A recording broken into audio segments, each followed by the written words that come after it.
How to delete a message on Twitter.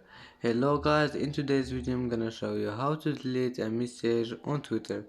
First thing, go to Twitter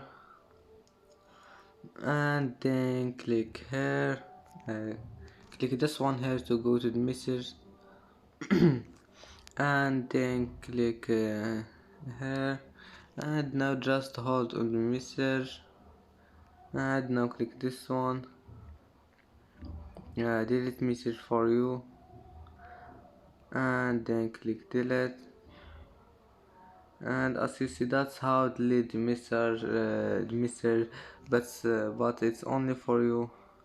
And that's it for today's video. That's how delete a message on Twitter. If you like this video, don't forget like and subscribe, and see you in the next video.